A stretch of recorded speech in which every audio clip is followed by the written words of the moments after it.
پښتونخوا حکومت په 2014 کې ریور پروټیکشن ایکټ پاس کړی دی. صحیح. یعنی د دریاب د حفاظت قانون دا په 2014 کې پاس کړی دی او په دې قانون کې د لیکلي دي چې ستا به د نورو ادارو سره روابط څنګه د دې قانون تر مخه هر سین چې کوم دی د هغې به کم از کم په 200 فوټو کې په هغې باندې د تعمیراتو باندې به پابندي 200 فوټه او دا 200 فوټه به د هغه ځای نه شروع کیږي چې کله سین په پیک کې د ټول نه زیات ډکي د هغه پوینټ نه به توالي او بیا به وچ ځای 200 فوټه حساب کړي. صحیح.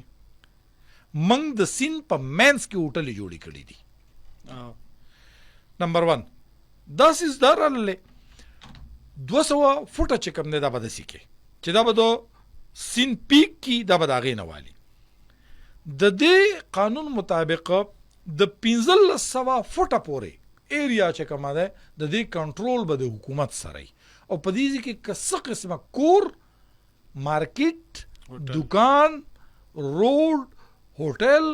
بل څه جوړیږي دا د 1500 فوټه پورې 1500 فوټه پورې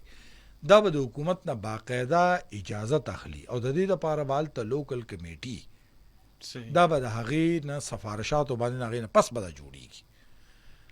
دلته د بده مرغه د سیند ته که څوک لاړ شي د سوات سیند ته نو زه کیدای شي هغه ځایونو ته دا خلکو بعض نه پېژني خو چې کومې پېژني نو زه صرف هغوی ته دا وایم لږ دې راته دا ووایي دغلته د سنګوټې نه چې څنګه راکوز شي دغه ځای کې د هوټلې آیا د سیند کې دننه جوړې شوي دي که نه دي. اوس خو یې د سیند د سنګوټې نه لږ لاندې د سیند په غاړه ول لوی پارک جوړ کړی دی. بالکل. بیا دې راته دا ووایي په بایپاس خالص چې کوم دی دا بالکل د دریاب کې جوړ کړی شوی دی د سوات بایپاس په خطره کې بیا هغوی لګېدلي دي او د هغې په منځ کې چې کوم دی هلته وله جوړ کړي دي نور هوټلې یې جوړې کړي دي او د نشتې دپاره وله ځای ښه نو بیا چې کوم دی هغه وله وچ ځای پکې بیل جوړ کړی دی.